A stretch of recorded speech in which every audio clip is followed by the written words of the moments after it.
dia 8, estudando matemática para o Enem 2023. E na aula de hoje, a gente vai dar continuidade ao estudo de funções. Olá, eu me chamo Gabriel e sou estudante do último período de licenciatura em matemática pela Universidade Federal de Campina Grande. Então, a gente vai adentrar a nossa noção de intuição por meio de conjuntos. Então, por exemplo, vamos imaginar dois conjuntos, o conjunto A e o conjunto B, relacionados da seguinte forma. Em A e em B são números inteiros. E a gente deve associar cada elemento de A ao triplo de B. Então, por exemplo, é o caso da máquina de triplicar da aula passada. Então, por exemplo, se entrar 1, vai sair o triplo de 1, que é o quê? 3 vezes 1, que é 3.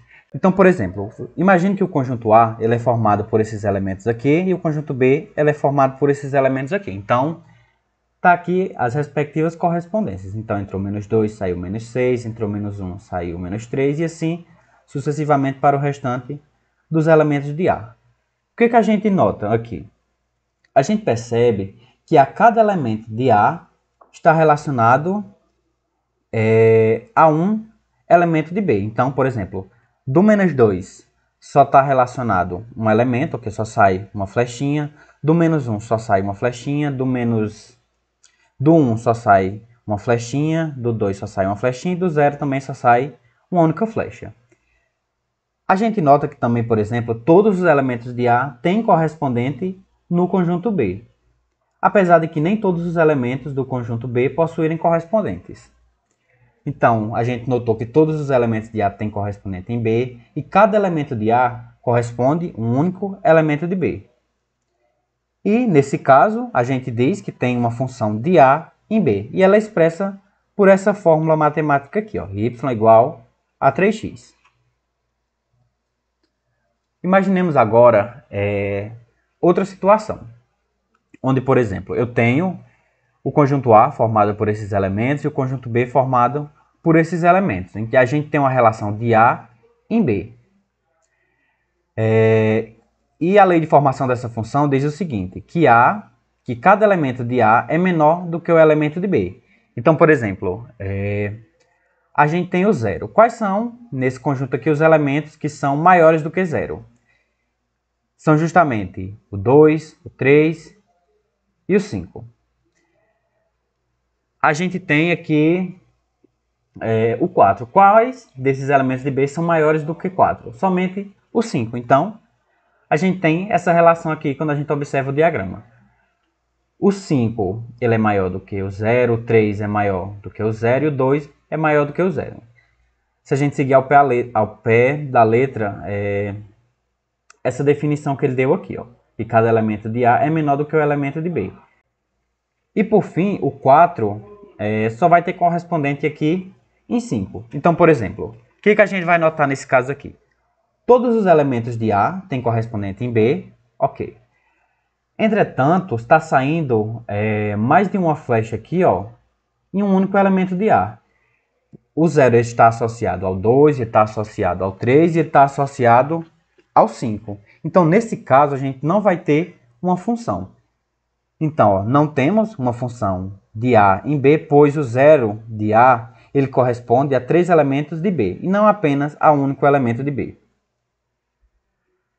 Imaginemos agora outro caso, onde a gente tem o conjunto A, que ele é formado por esses elementos, o conjunto B ele é formado por esses elementos, e a gente vai associar os elementos de A aos elementos de igual valor a B. Então, por exemplo, o 0 vai estar ligado aqui ao 0, porque 0 é igual a 0. Então, por meio de diagramas, a gente tem essa situação aqui. O 0 ligado ao 0, o 2 ligado ao 2 e o 4 ligado ao 4. Então, a gente vai observar esse conjunto. Então, por exemplo, no conjunto A, está faltando elementos que têm correspondência. O menos 4 não está associado a nenhum número. O menos 2 também não está associado a nenhum número.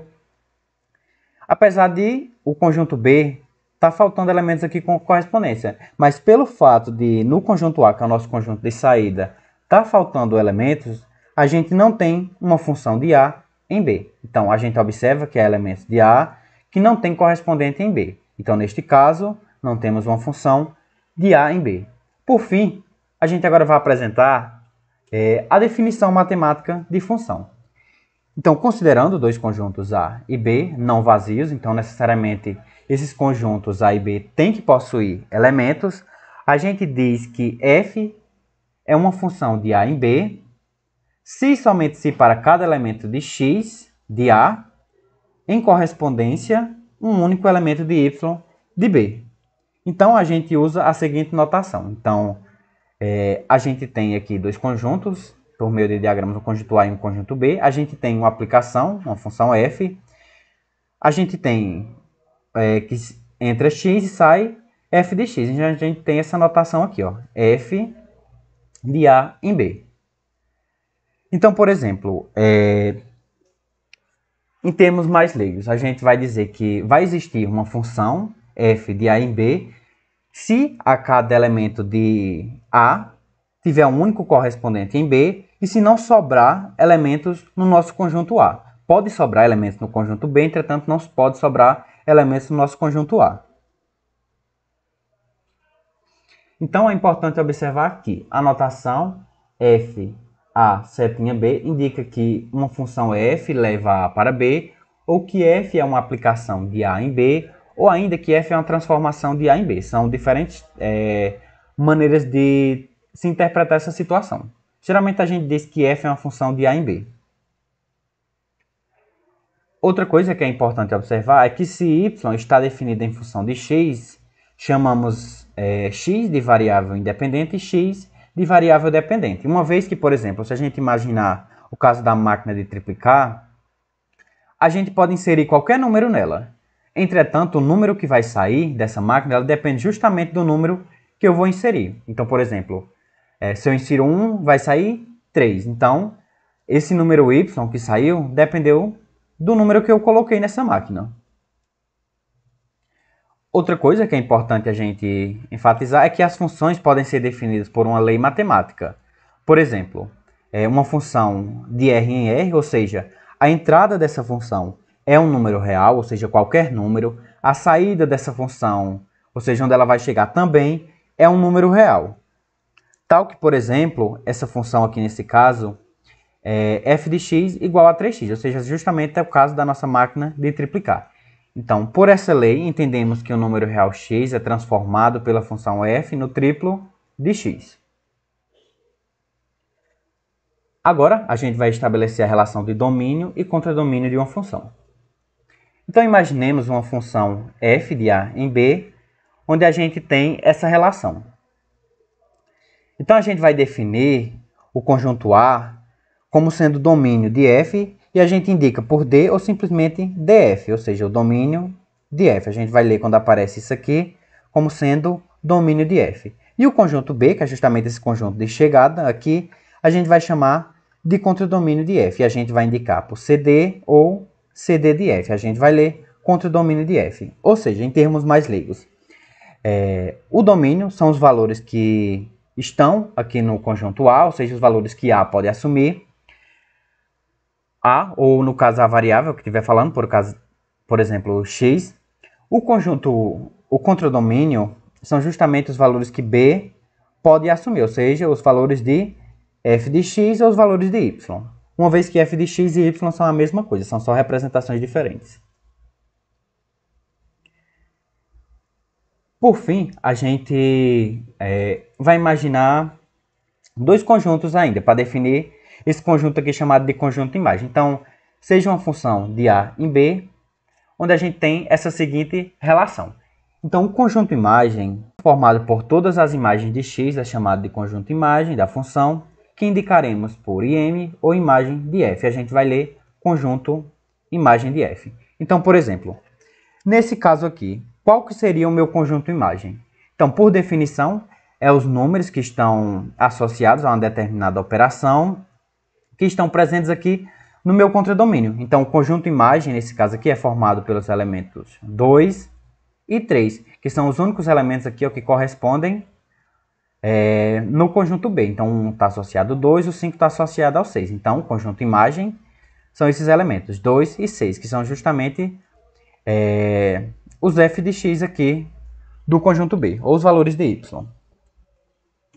Ainda, por exemplo, nesse exemplo, a gente poderia definir o domínio e o contradomínio desse conjunto. Então, o contradomínio, quem seria? O contradomínio, a gente sabe que é o conjunto de chegada. Então, por exemplo, a gente tem aqui os valores 2, 3, 4 e 6 que vão fazer parte do meu contradomínio. No caso do domínio dessa função, são os valores aqui do conjunto A, os valores que A pode assumir. Então, por exemplo, nesse caso, seria 1 e 5. Então, vamos ver um exemplo agora e a gente vai tentar resolver. Então, seja f uma função de A em B, ou seja, essa representação aqui, a gente vai determinar nessa função o domínio, o contradomínio e a imagem. Então, por exemplo, primeira coisa, a gente é uma função isso aqui? E a resposta é sim. Por quê? Cada elemento de A tem correspondente, nenhum elemento de A aqui está faltando correspondência, e todo elemento de A está associado a um único elemento no conjunto B. E, por definição de função, a gente sabe que é função nesse caso aqui. Então, por exemplo, na letra A ele pede para determinar o domínio da função. O domínio da função são os valores que, nessa função, nessa aplicação, A pode assumir. Quais os valores que A pode assumir? A pode assumir o valor de 2, de 3 e de 5. Então, a gente fazendo a representação, o domínio dessa função é igual a 2, 3 e 5. O domínio dessa função é igual a A, ou seja, todo esse conjunto. E no caso do contradomínio, quais são os valores do contradomínio? Então, os valores do contradomínio, por definição, são os valores que no conjunto de chegada podem assumir. Então, nesse caso, seria o 0, o 2, o 4, o 6, o 8 e o 10. Então, está aqui a representação CD de F é igual ao conjunto formado por esses elementos aqui. Eu só esqueci de colocar, pessoal, a notação de conjunto, que é interessante você colocar, tá? Então, quando vocês estiverem respondendo, tem que ser representado por meio da notação de conjunto. Então, aqui tem que ter uma chave e aqui também tem que ter uma chave, do mesmo jeito aqui. Ou então, outra maneira de representar está aqui, ó, o CD de F é igual a B. E qual é a imagem? A imagem dessa função é justamente os valores que os x de A foram associados aqui, que deu o f de x. Então, o 2 está associado ao 4, o 3 está associado ao 6, o 5 está associado ao 10. Então, o conjunto imagem ele é formado por os elementos 4, 6 e 10. Por fim, para finalizar essa aula, a gente vai aprender a definição de zero de uma função. E o que é zero de uma função? Então, a definição diz que todo número real x que pertence ao domínio da função f e valida a equação f de x ser igual a zero. Ele é denominado zero da função. Ou seja, dado uma função, quando essa função, ao se admitir um determinado valor para x, essa função dá igual a zero, a gente vai dizer que esse valor que eu atribuí aqui para o x é o meu zero da função. Então, por exemplo, nessa função aqui, eu tenho uma função 2x menos 4. A gente tem que o zero dessa função é 2. Por quê? Se eu calcular o f de 2, a gente vai ter o seguinte. Vai ser 2 vezes, então onde tem x a gente substitui por 2, então vai ser 2 vezes 2 menos 4. 2 vezes 2 vai me dar 4, e 4 menos 4 realmente é zero. Então, a gente diz que 2 é o zero dessa função. Outra maneira de resolver é, por exemplo, colocar onde tem f de x aqui igual a zero e a gente resolve uma equação, igual a gente já sabe dos anos anteriores. Então, por exemplo, a gente faria a equação da seguinte forma. Ficaria 0 igual a 2x menos 4, a gente passaria o 4 para o outro lado, aí ficaria 4 igual a 2x, e a gente passaria o 2 que está multiplicando e dividindo, né? Ficaria x igual a 4 dividido por 2, e 4 dividido por 2 realmente é igual a 2 aqui, como era de se esperar. Outra situação, por exemplo, é a gente imaginar essa seguinte função. M de x igual a 1 sobre x. E o que vai acontecer nesse caso? Nesse caso, vai acontecer justamente que essa função ela não vai ter zero. Justamente porque o zero não pertence ao domínio dessa função. Por exemplo, se o zero pertencesse ao domínio dessa função, ficaria 1 sobre 0. E 1 sobre 0 é uma indeterminação, a gente não consegue resolver esse tipo de situação. Se você quisesse, por exemplo, substituir onde tem m de x por 0 ficaria 0 igual a 1 sobre x, a gente passaria o x que está dividindo, multiplicando, e ficaria x vezes 0 igual a 1, só que x vezes 0 dá 0, e 0 igual a 1 é um absurdo, não existe isso. Então, nesse caso dessa função, não tem zero, justamente porque o zero não pertence ao domínio dessa função. Então é isso, a aula de hoje, eu espero que vocês estejam curtindo essa playlist, peço que vocês curtam e compartilhem aí com seus colegas.